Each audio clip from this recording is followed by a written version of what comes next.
एक बार की बात है। रमा की दो बहुएं थी, रश्मि और इंदु।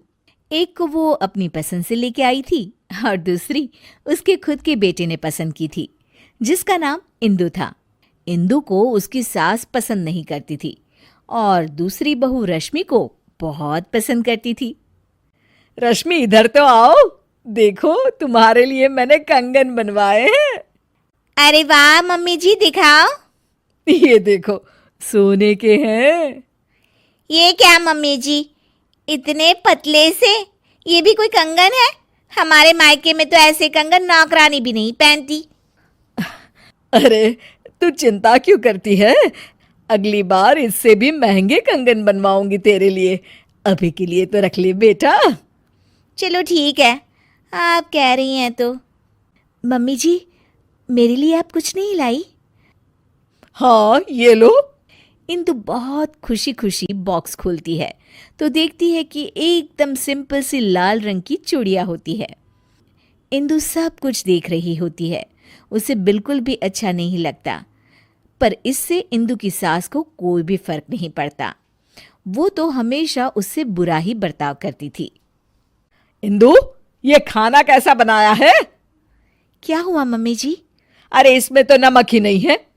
नमक आपको मना है ना मम्मी जी? आपका बीपी बढ़ा हुआ था इसलिए। इंदु, तू मुझे मत सिखा, समझी?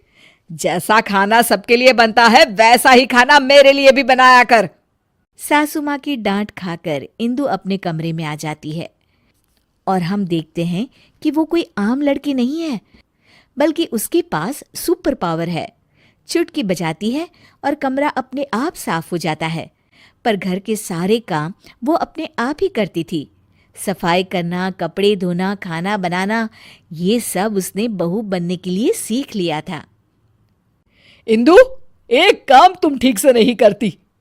अरे, मैंने तुमसे कहा था कि पीली साड़ी प्रेस करके रखना और तुमने लाल वाली कर दी। सॉरी मम्मी जी, घर में इतना सारा काम होता है, मुझसे गलती हो गई।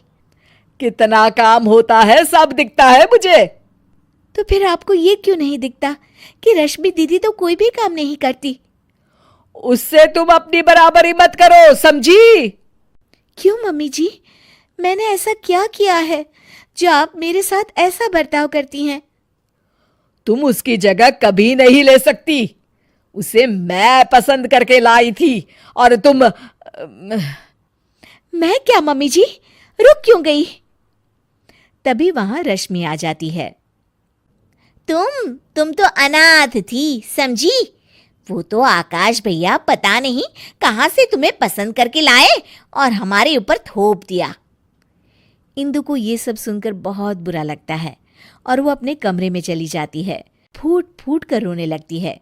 इतने में अचानक उसकी माँ की रूह उसके सामने आ जाती है। इंदु, उठो बेटा। माँ, ये लोग मुझे बहुत बुरा भला कहते हैं। कोई बात नहीं बेटा, तुम आकाश से बहुत प्यार करती हो, इसीलिए तो इंसानों की दुनिया में रह रही हो। मैं तो तुमसे हमेशा से कहती आई हूं कि चलो यहां से अपनी दुनिया में। हाँ माँ, पर अब मुझसे बर्दाश्त नहीं होता। तो चलो मेरे साथ वापस हमारी अपनी दुनिया में इंदु। हाँ माँ, मैं आपके साथ ही जाना चाहती हूँ। तुमने सच में मन बना लिया है ना बेटा? हाँ माँ, मैं आपके साथ ही जाऊंगी। इंदु अपनी माँ के साथ वापस जा ही रही होती है कि तभी उसे कुछ बुरा होने का एहसास होता है। एक मिनट माँ, मुझे लग रहा है कि कुछ बुरा होने वाला है। इंदु भागते भागते बाहर आती है तो देखती है कि सासू माँ सीढ़ियों से उतर रही होती है और उनका पैर फिसलने ही वाला होता है। तभी इंदु बहुत तेज भागती है और आके सासू माँ को बचा लेती है, पर इसमें इंदु को चोट लग जाती है। मम्मी जी, आप ठीक तो है ना? आपको चोट तो नहीं आई मम्मी जी? इंदु की ये बात सुनकर सासू माँ को एहसास होता है कि इंदु कितनी अच्छी है और उनका कितना ख्याल रखती है। खुद जख्मी होते हुए भी वो सास की परवाह कर रही है। बेटा, चोट तो तुझे आ गई और तू अभी भी मेरी परवाह कर रही है। थैंक यू बेटा, थैंक यू। अगर तू न होती तो न जाने क्या होता। नहीं नहीं मम्मी जी, जब तक मैं हूँ आपको कुछ नहीं होगा। मुझे माफ कर देना बहू, मैंने हमेशा तेरे साथ बहुत बुरा बर्ताव किया।